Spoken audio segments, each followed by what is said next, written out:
Follow the money. That's what I always say. You always follow the money. Yeah. This is Follow the Money with Mitch Moss and Paulie Howard on VSiN.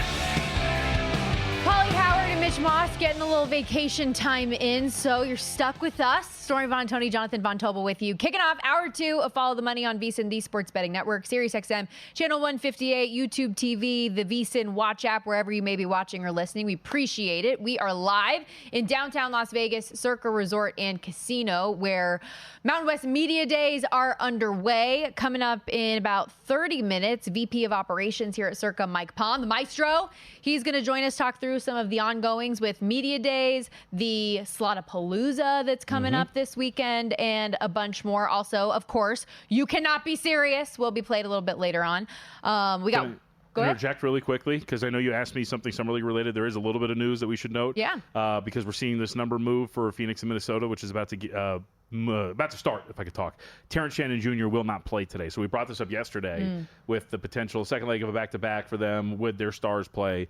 Terrence Shannon Jr. out today, but it seems like it's only for today. That's obviously important for future reasons, but just wanted to point out why this is down to 5.5 when it opened 8.5. We are also in the fourth quarter of the Kings and Cavaliers game out there in Summer League. Kings up 78-71 right now, about 7 minutes to go in that one. We also have in 15 minutes, Why Not Wednesday, looking at some plus money plays or unique situations that could make you want to say why not. But where we're going to start is SEC Media Days, because while the Mountain West is going on here, we are on day 3 now of SEC Media Days in Atlanta. They take up the whole week out there with everything that they're doing. 4 more teams on the podium today with head coaches and players. A couple teams, though, we didn't really get to yesterday that I'd like to dive a little bit deeper on. We mentioned them with Chris the Bear Felica when he was on the program. And again, if you miss any of the show, you can always download Follow the Money wherever you get your podcast. But Georgia and Texas, 2 favorites at the top of the conference. Texas, the shortest shot, plus 240. Georgia, plus 340. Both season win totals over or under 9.5. The over juiced at minus 170 for both of these. So let's start with Texas, especially with Arch Manning stepping in for his first season as the full-time starter. Paul Feinbaum has already made the proclamation that he's going to be the best college football quarterback since Tim Tebow. He, at least, and I respect him for this, said to maybe temper expectations. Listen to this. I'm not really sure how they get these opinions, because I've only played, 2 games? But I guess that's nice of them to say, but, that doesn't mean anything. Talk is cheap. I got to go prove it. So let's see if he does. And he is the favorite to win the Heisman Trophy entering the 2025 season, plus 650, followed by Garrett Nussmeier of LSU, plus 850. Cade Klubnik of the Clemson Tigers, plus 950. Those are your single-digit odds makers on the Heisman. So here's the thing. As we have brought up, as you were pointing out here, there is a reality in which Arch Manning isn't good. I don't think that's going to be the reality, but you just don't know. It's also, we should point out, I think the bigger question about this, you have 4 new offensive linemen in front of you, right? A vast majority of your offensive line is gone. And you got some guys back, but you're looking for some more in terms of your wide receiver group. Quintravion Wisner is going to be pretty good. Ran for 1,000 yards, nearly 5 yards a carry, but probably, you could expect something good there, but there's just some unknowns here. Now in college, when you're just retooling with highly touted players like teams like Texas are, you're probably going to be just fine, and all of it falls on the shoulders of Texas. I tend to kind of lean toward the blind faith route of, I think Arch Manning is going to be really freaking good, and I think Texas is going to retool, and I think they're going to be just fine pushing for double-digit wins and maybe a national championship. And it sounds pretty simplistic, but a lot of times in college at the top, it really is kind of that simplistic. So if you think that for Arch Manning, obviously week 1 of the season, you've got a huge game against the defending college football playoff champions in Ohio State. I feel like if you think that Texas can lose this game, you wait and bet Texas afterwards and see what those numbers are. But if you think that they're going to win that, how much shorter do they get off the start? Do you want to use that as a measuring stick type of a game before you bet on or against Texas? I mean, you could, and it's pretty fitting that they're going to play Ohio State because these two teams kind of mirror one another to an extent, right? I mean, we're talking about 2 teams that are very talented but somewhat retooling, breaking in new quarterbacks that we expect to be really good and highly touted, but still really haven't seen it outside of some spring game action.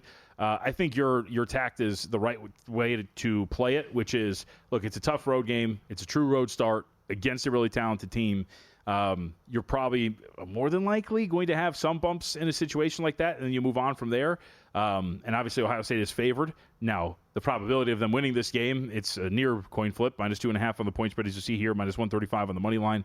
So you're kind of playing with it when you're talking about when you approach this from a futures betting perspective. But I would assume even if they win this game, Stormy, it's not going to change that much. It's one win. And then you look at their schedule, too, and the way it breaks down. Well, the road trip to Florida is not going to be easy. The road trip to Georgia is not going to be easy. That is a schedule that is really tough to break in for a first-time starter, regardless of the pedigree. So let's go to Georgia, who I feel like is being cast off for some reason as like... Oh, you know the reason. But I'm saying, okay, so they have what Georgia fans will call a forgettable season because they lose to Notre Dame in the college football playoff. Despite being like SEC champions, their quarterback goes down. You've got Gunnar Stockton. What is that going to look like? We don't know. So what's your view on the Bulldogs coming into this season? Can Gunnar Stockton play quarterback? That's just my biggest question. We told this to Chris Felica the other day. It's in his entire career, he's had 101 dropbacks. So I totally understand that it's unfair to make the sweeping statement that I think that he is not going to be good. But we haven't seen anything good yet. He's got the athleticism, and maybe they're going to change up what they did, what they're going to do on offense, what they're going to ask of him. But when I watched him, and the numbers would back that up, he was not a good thrower of the football. It's one of the primary jobs of playing quarterback. That, to me, is the biggest question for this team. I trust that Kirby Smart's got a talented roster. I trust that this defense is going to be very good. But is this offense going to be any good? And what are they going to do at quarterback? What if Stockton is just what we have seen, which is a pretty average to below average quarterback? What does that position look like as you get into week 4, week 5, week 6 of the season? That, to me, is why, like when I say, you know why, I think that's why. Like the most important position is a massive mystery, and the only data we do have points to Gunnar Stockton being a below average quarterback. It's a fair question. I'll give you that. I kind of like Gunnar Stockton. Okay. But I'm not. Can I ask why? I'm curious as to why, because my eyes and the numbers would back up that we got a lot to prove here. Absolutely a lot to prove, especially in a program that's going to have all eyes on it at all times. But I think we saw some good moments, and obviously Kirby Smart and company believe in him enough. Plus, we've seen even with subpar quarterback play for Georgia in the past, the way that they've been able to get weapons and not restock but reload, and all of that different stuff that they talk about at Georgia has been able to make a quarterback look good. So I have reason to believe that it'll be okay, and I think that's why their win total is what it is and why it's juiced to high heaven on that 9.5 for them to have another double-digit win season. Kirby Smart, by the way, yesterday, since we talked about the little Nick Saban potentially coming back thing, he, of course, as a former assistant to Nick Saban, was asked about it on the podium. Yeah, I called him and offered him Muschamp's job, but he was overqualified, so he wasn't interested. No, I heard all the scuttlebutt and everything about it. I almost laughed. It was like somebody needed something interesting to talk about yesterday, so they chose to go to Coach Saban to do it. You know, the game's better with him involved, and he is involved, but make no mistake about it, the boss at home is going to make that call for him, not him. It's always Miss Terry's choice. But I do agree with Kirby Smart in the sense that, like, that's how you can tell we're in the off season. And granted, Greg McElroy, obviously, he very much so trusts his source. He's a former Alabama quarterback, knows Nick Saban very well. So you're only putting out that information if it is from a person that you trust and is very in the know. But just it's talking season, and we call it that for a reason. But that does make a good segue to Alabama, where Nick Saban still has an office in the building. Kalen DeBoer entering year 2 with the program. Year 1, safe to say, viewed as a failure for a lot of the Tide fans. 9-4, snapped a streak of what was 16 straight 10-win seasons, 5-3 in the SEC. They're held out of the CFP. They lose to Vandy when, as the number 1 team in the country at that time, also lost an ugly bowl game to Michigan, but they're resetting. Quarterback is different. I personally am a believer in Kalen DeBoer, who is a proven winner, won everywhere he has been. What do you think about that 9.5 win total, juice -125 to the over plus 105 under? I kind of am buying into Alabama to an extent. I'm with you. I think Kalen DeBoer has proven that he's a pretty solid coach. Not everything you touch turns to gold, but kind of along those lines, right? Like, you do a pretty good job. Reunited with his offensive coordinator as well, which is going to, I think, really help. That was at Washington. So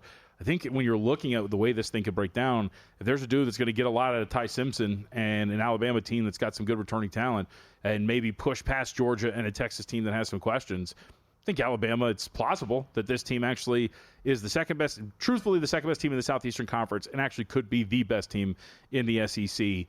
should Texas, in all of the moving parts and changes, actually take a small step back with a much harder schedule? That season opener against Florida State, I'm sure they thought was going to be a little different than what it appears to be now. Texas and Georgia had the best recruiting classes this year, but Alabama right there at third. They bring back 6, I believe, starters on both sides of the ball, but a lot of guys who had the opportunity to either be drafted or transfer out that stuck around, and I think that means something. Alabama third on the board in the SEC, plus 390. Last thing, 90 seconds here before we go. I wanted to ask you about Florida and DJ Lagway leading the way for this team, who could be potentially poised for a big season. He's the 8th shot on the board to win the Heisman, despite what is a very difficult schedule. They had the most difficult schedule in college football last year. Yep. And they're not getting done any favors this year as well. But with that, their win total is only 7.5. Thoughts? I mean, schedule's brutal again, but I think you look at it, a lot of it has to do with projecting out DJ Lagway to be something great.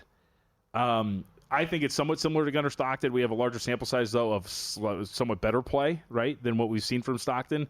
But I think if you're looking at DJ Lagway's strengths and what we know about this team, I think it is fair to project them to be better on offense, but still sitting around that 7-win mark, right, where the record probably gets a little bit worse, but the team overall improves. One of those situations. I think Lagway is going to be good. You like what you see, you like the physical skill set, and I can understand at least when I watch him what the positivity is as opposed to some of the other quarterback situations we've talked about. 6-0 in 2024 when Lagway played the entire game compared to 2-5 in the other games. Lone loss as a starter. And again, he didn't finish the game because he injured his shoulder in the second quarter, but was against Georgia where they were up 10-3 when he went out of the game. Crazy that Graham Mertz had to be injured for us to see the DJ Lagway experience. Yet there we are, saved Billy Napier's job. We'll talk plenty more SEC, by the way, throughout the rest of the week. But when we come back, why not Wednesday? Don't miss it.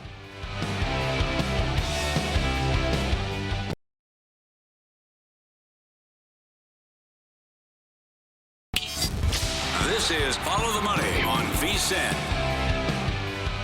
Take your betting to the next level with First Bet. Sign up now at firstbet.com. That's the number one, stbet.com, and use our promo code VSiN200. That'll score you a 20% rebate on all your wagers for your first 60 days, up to $200. Don't miss out. Bet smarter today at firstbet.com. Again, the number one, stbet.com, code VSiN200. Question. Maybe a stupid one, but I'm just spitballing here. Can it make you say why not? That wasn't a stupid question. It's time for Why Not Wednesday. I mean, why not? You know when they say it's so crazy it just might work? Ooh, it's so crazy it just might work, as we welcome you back to Follow the Money. So this is a segment, Why Not Wednesday, that the two of us typically do on Money Moves 12 to 2 Eastern every weekday, which we will be back to next week when the guys are back from vacation. But what we do here is we look at some different plus money props or situational things that might not be super traditional and just see if it could talk you into saying, why not make a bet on it? And we're going to start in the WNBA.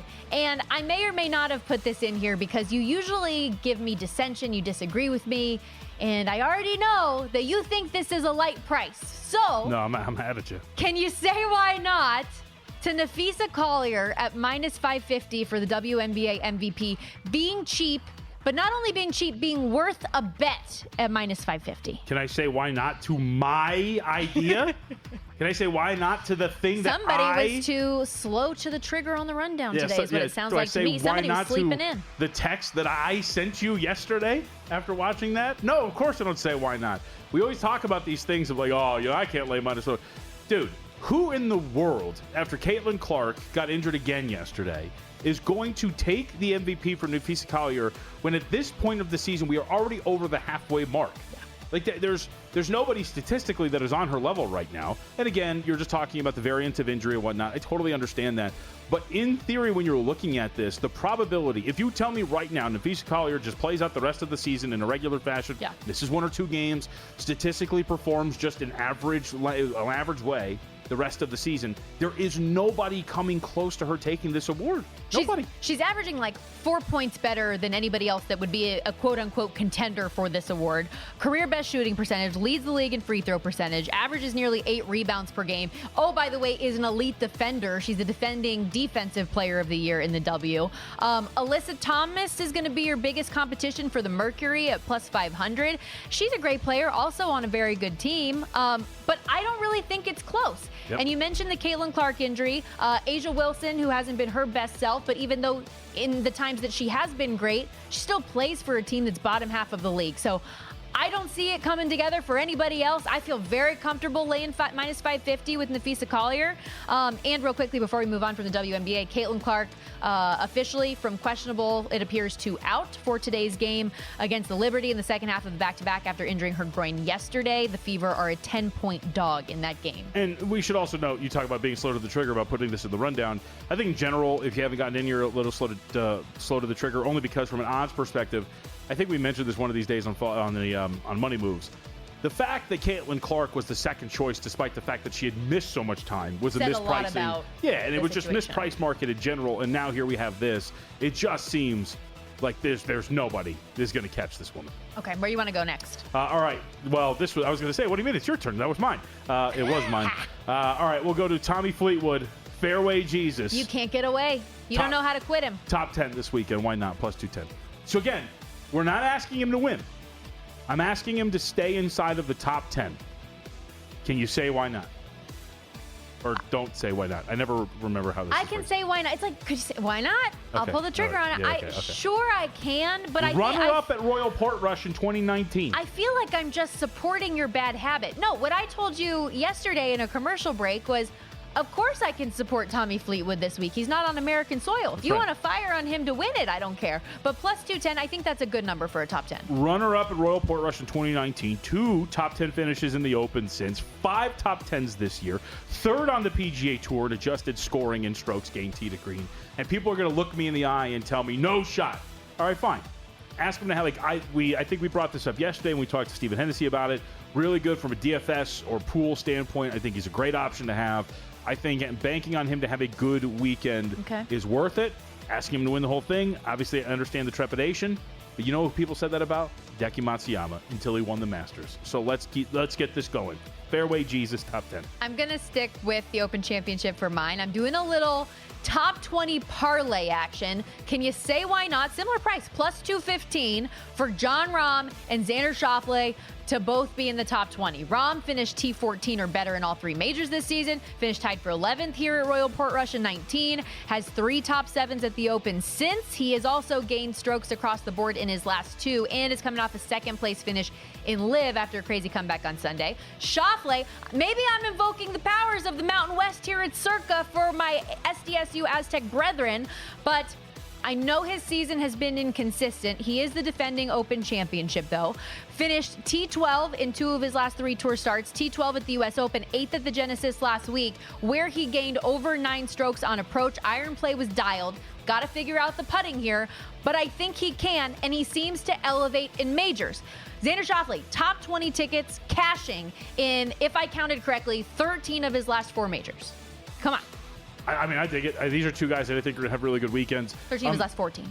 I'm really high on Jon Rahm this week. I think this is going to set up really nicely for him. He's performed well in the majors this year. He's also performed well in these Opens. I think this sets up. We were talking about this draft pool that we're in. That was my top pick, was Jon Rahm. I really think that he's going to be a very solid option potentially. Well, if you want to throw in who you actually had to draft, and I say had to, in Scotty Scheffler, right. It'll bump those odds up to around plus 285-ish, I want to say. And that's a guy who only has 1 finish outside of the top 20, which was a top 25. Yep. So Scotty Scheffler should be dialed in. If you want to bump those numbers, I could say why not. Love a good bump. All right, where are you going? All right, let's go to the NFL. I did a little tight end research because we were going to do this. We changed things up, so I did want to talk about this. And we brought this up yesterday, but akin to what we talked about with like the pricing for Nafisa Collier for MVP, I'm really surprised the receiving yards total is as low as it is for Brock Bowers. It's just set at 1,500. So again, you just need 1,001 yards. My man went over this number with just a black hole of nothing when you're talking about quarterback position and the play that he got from the most important spot on the roster last year. I'm a Geno Smith believer. I think this offense is going to be great. Brock Bowers, is really going to be the reason why. Over 1,500 receiving yards at minus 120. Can you say why not to ask this dude to have 1,000-yard receiving season? He's the best tight end in football. Just stay healthy, man. Go do it. Nearly 1,200 yards last season. To quote John Hansen in our NFL betting guide, talking from the fantasy perspective, Brock Bowers averaged the most fantasy points per game last season by a rookie tight end since the Vietnam War and set rookie receptions records regardless of the position. This despite the quality of quarterback and overall passing grade. So you're getting Chip Kelly, organizing that thing out, scheming him up, Geno Smith throwing in the ball. Why not? I was going to ask when the Vietnam War happened because I don't remember what year that was, but I'll pass. Okay. 60s. You didn't know that. Ortega just said that. How do you know? I You'll was never know. You did not know that off the top of your You'll head. never know. How about this one, going back to the MLB All-Star game yesterday? Can we say why not to miking up positions? Fine. Not pitchers. I did not like it for two reasons. One, it's kind of awkward. You saw this initially early on with Tarek Skubal and Cal Raleigh when he had the pitcher-catcher combination there. And it was just awkward. Like Joe Davis is talking over them when there were the natural breaks for them to talk and whatever. But then I was just thinking from a general, staying healthy, safety measure portion, you probably shouldn't have pitchers being mic'd up and talking to the broadcast during that. What if a comebacker comes back and smacks one of these guys in the face? You don't have good reaction time in an all-star game because you're distracted by a microphone. Maybe I'm reading too much into it, but there were a few layers to that not only did I find it not particularly entertaining, but kind of dangerous. Yeah. I think you're reading a little too much into it. All right. It's like not wearing shoelaces because you're afraid they might come untied, you trip and fall and break your neck on. But it's just something. I don't know. I liked it in other areas. It was, some of them had some nice moments. Clayton Kershaw, actually, I'll give it to him. He was probably the star of the show because he gets it. LA Seems guy. somewhat odd for that to be your takeaway, I will say. It was just my thought. No. That's why we do this segment. You can't say why not. I can't say why not. You're just a hater. Okay. Yep. What about the, I know Brian put this as a recommendation in our thing. What about the ABS system just starting immediately? Yes. Can we just start it now? Yeah, start it on Friday when everything comes back. There's no reason not to. None whatsoever. It was so Loved easy. It. Yes.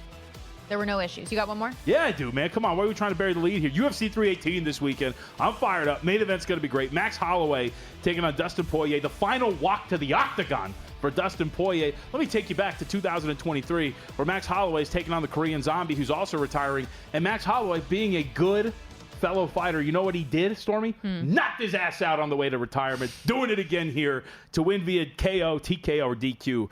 Plus 350. Max Holloway to win this weekend. I always thought it was Poirier. Is the R silent? It's Poirier? I don't know. I must have missed that. I do not know. I believe You're it's very Poirier. emphatic about it. Poirier? Okay. All right, Can cool. you say why not? I don't do UFC. Come on. So this is going to be a good one. I They are will going watch it. to. I get queasy. I've said this before on Money Moves. I love hockey fights and I'm into it. UFC, it's just too much for me. This weekend, they will stand and bang. Ooh. And I think that Holloway is going to be more than willing to acquiesce. All right, coming up on Money Moves, the maestro, Mike Palm, joins us in studio for his usual Wednesday spot. Don't miss it.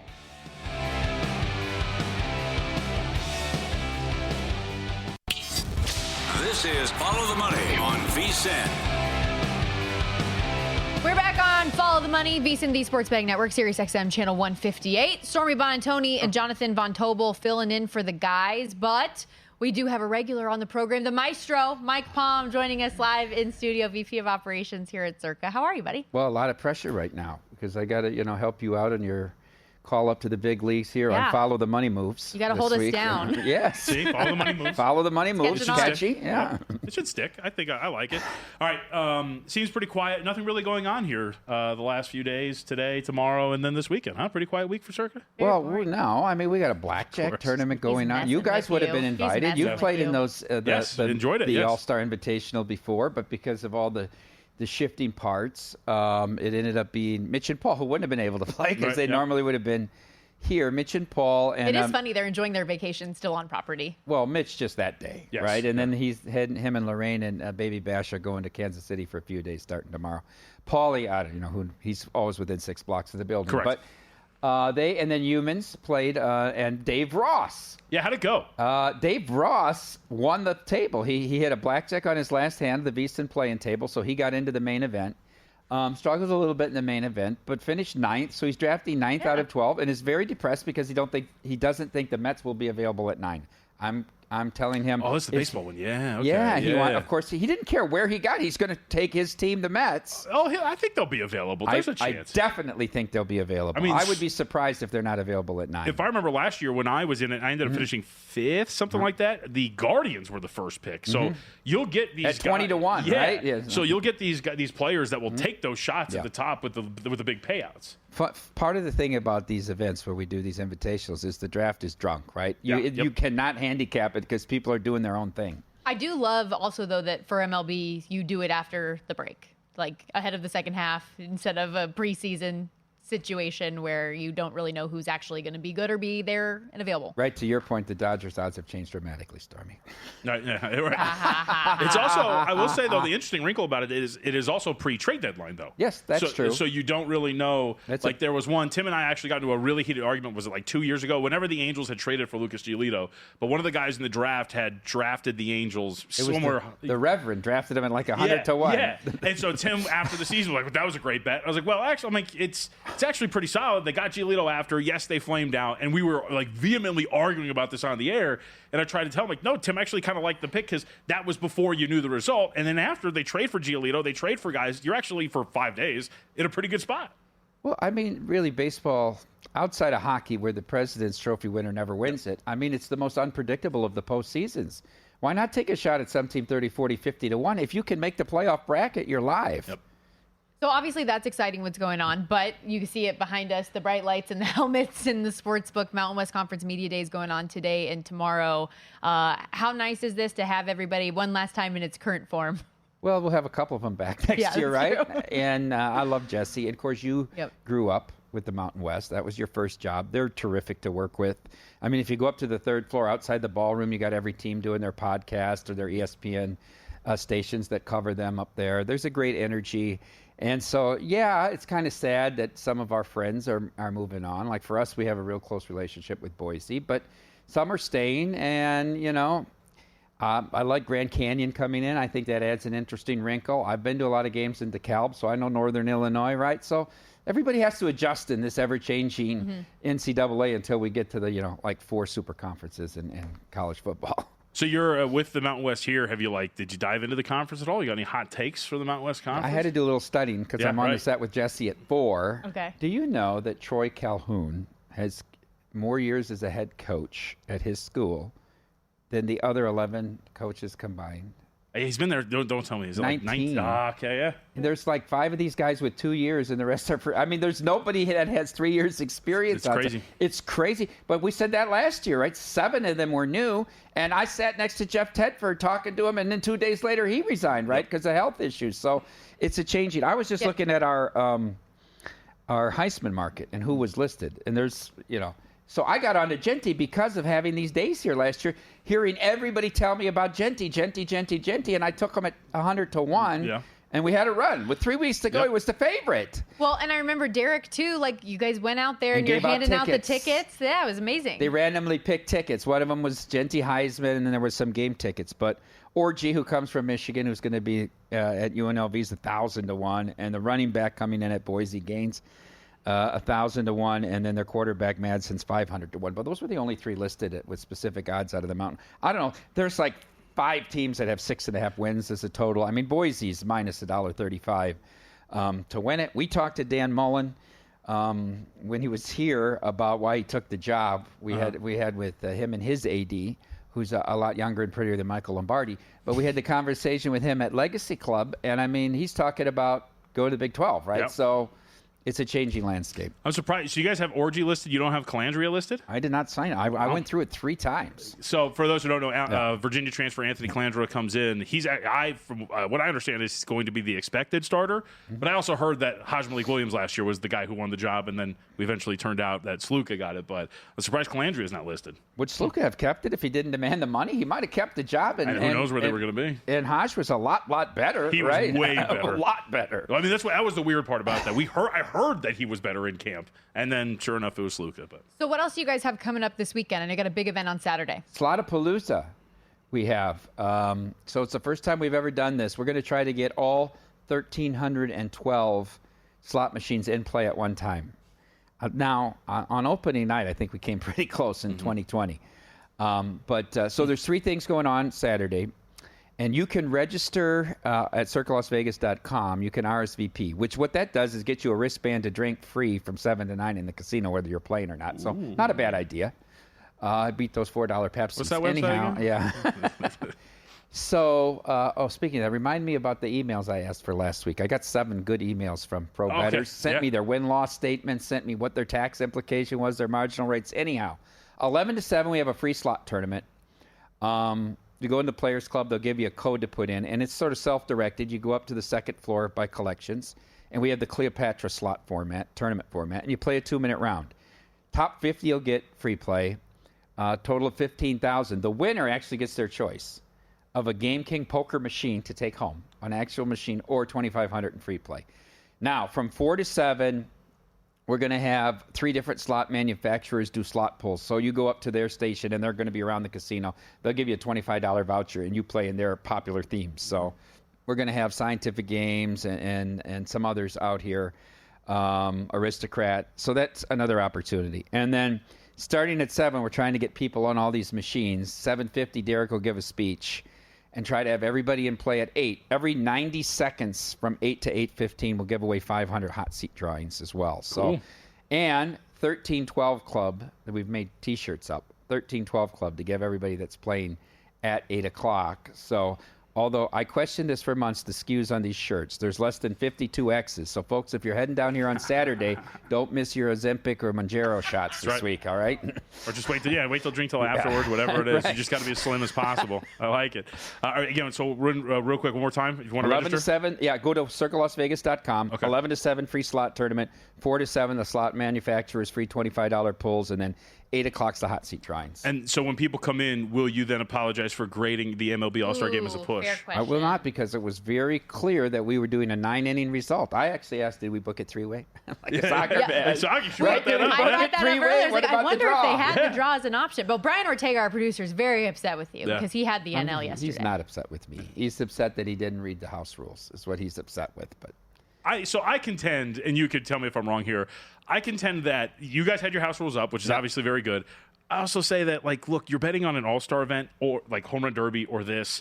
Baseball doesn't even follow their own rules at times. The home run derby, you're supposed to wait till the ball falls. They never do. The whole thing with Rooker and the baseballs in the bucket, like, you're choosing to wager on something that is not exactly as tight as like a regular season game when it comes to rules and parameters. So I'll ask you a question near and dear to your own heart, JVT. Do these people who are wagering on the events of yesterday and Monday in Atlanta have a bigger problem than people that bet on the Summer League? I think you can make We the talked argument. about this. I think you can make the argument. that is We true. talked about this because I was out here betting the in the home run derby the exit velocity prop, and then JVT brought that up. I put $20 on Buxton at 9-1 because he's an Atlanta guy, and I wanted to have a shot at a longer price. Here's why I was thinking of you last night, Stormy.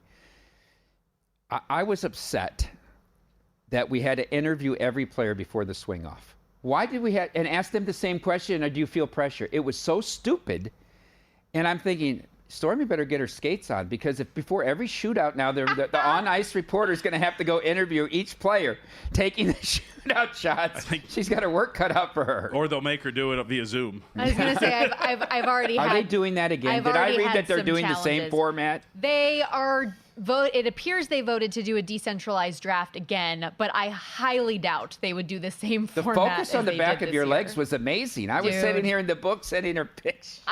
We can talk more about this off air, but go ahead. So what happened was I was on vacation, and it hit me like 3 days after I came back, and I just turned to her in a commercial break and go, "What the hell did they make you do?" It was so awkward, but you're going to be the only one that covers that. Which, first of all, let's be honest, you should be on the panel. Stop. Okay. No, you should. But the other thing is you excel around those 15, 16, 17-year-olds, as we've seen for the flag football. Oh, thank So you. this is your wheelhouse. That's what I do. We'll be back.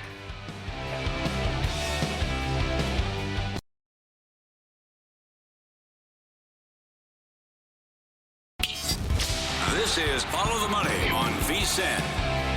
All right, back on Follow the Money. It's the moment you've all been waiting for. The maestro is here with You Cannot Be Serious. I try to do my best to you. Serious, man. You cannot be serious.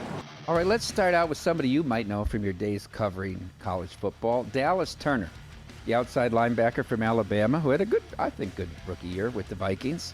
I don't know if you guys follow this story in the news, But it's a P.T. Barnum moment for me, where there's a sucker born every minute. So Dallas Turner receives a phone call from someone saying that they work at Chase Bank in Arizona. And there's somebody there at the Chase Bank in Arizona that has 2 forms of ID of Dallas Turner trying to complete a wire transfer to draw money out of his account.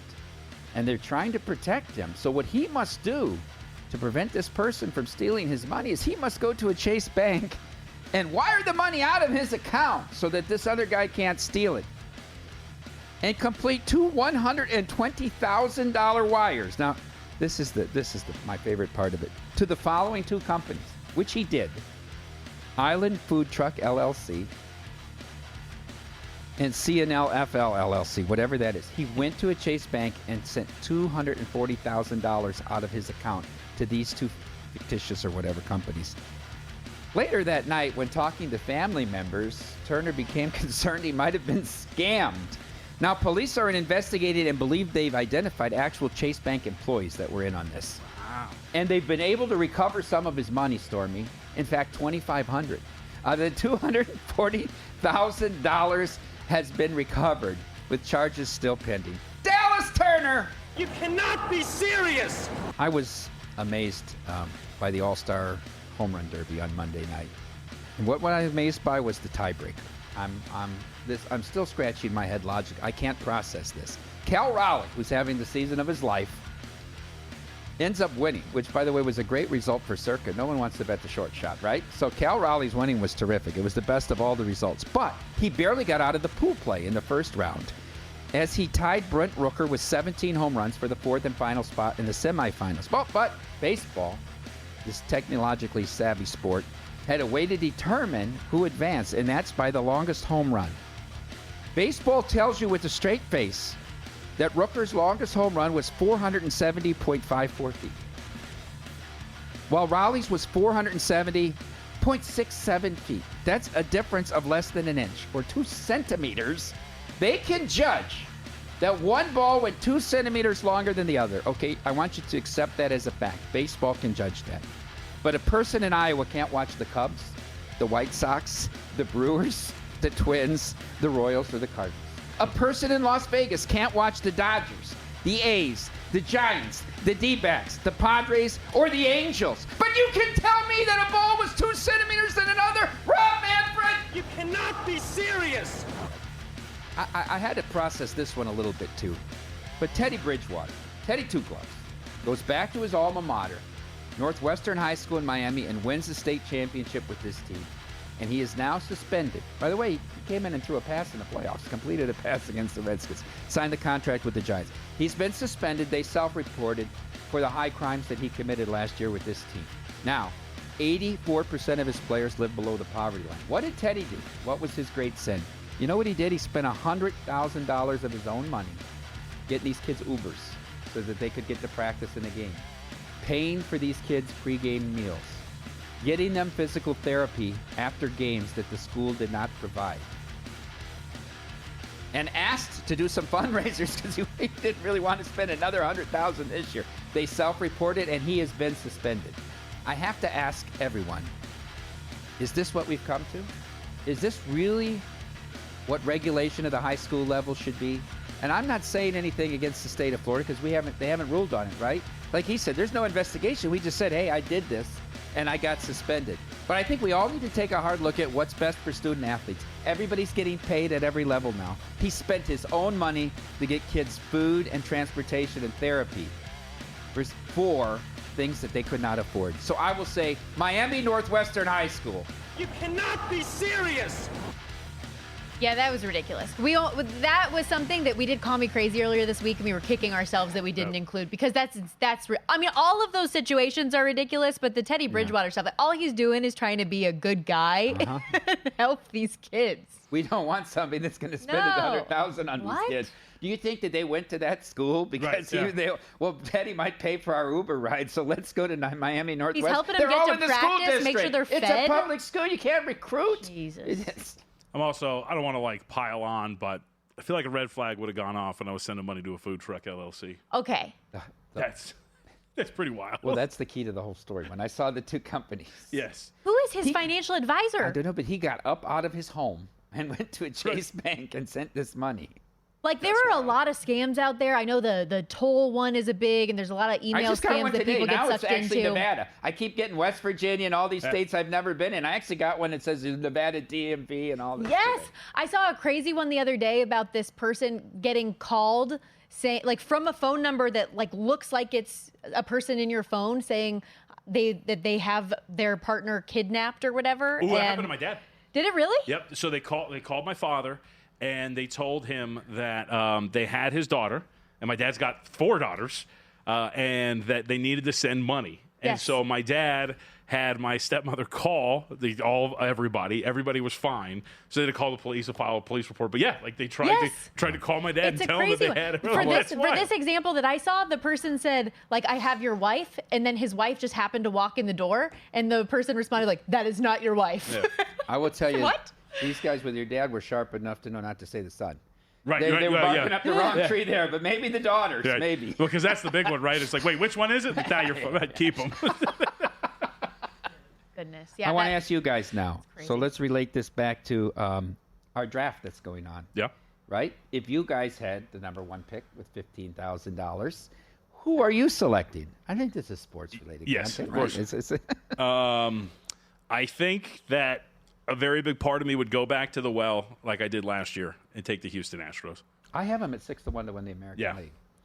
They are currently the Astros. I just looked at this. They're probably up there as a short shot. Yeah, they are. Yeah, I can't remember exactly, but Plus 1050 at Circa. yeah, That's available. If you had the first overall pick, what's the first pick again, payout wise? 15,000, Yeah, then 15,000. 12, yeah. 10, 8, and it goes by 1 down there. Yeah. Go ahead. Sorry. No, I was just gonna say I think that's probably Astros the for selection. 15,000 Yep. at 10.5 to 1. I'd You, take it. Stormy? Because of Derek in Detroit, how low are the Tigers? 825. I like that. Yankees are 9 to 1. The Dodgers are 2 to 1. I don't tell you, believe I in would the not take the Yankees. Dodgers with any pick that I had. Yeah, if I they were don't- available at 12, I wouldn't. That's what I take was gonna say. I don't Not believe at 2 in to the 1. I don't believe in the Yankees or in the Dodgers. And so if you're getting plus 850 on the Tigers and Scooble and that, I like the way that would shake out. Yeah, I like Detroit. The problem is I've never been more anti-baseball's playoff system than last year when the Astros ran into the Tigers in a best of 3, and then they got and I knew it too immediately. I knew the whole way leading up to the last 5 days. I'm like, please just don't fuck, because they're going to send Scooble out there. They're going to lose that game, and they're going to have to lose or win 2 straight. And of course, it's exactly what happened. They lost. You did tell us last segment to remind you about the people that emailed in about some of their stories. So I did, and I thank these people because we mentioned it last week. I've gotten 7 emails, and I was actually on an AGA, American Gaming Association, call today about how do we move forward because of this. And I don't think Senator or Representative Titus' bill is going to get to a vote, unfortunately.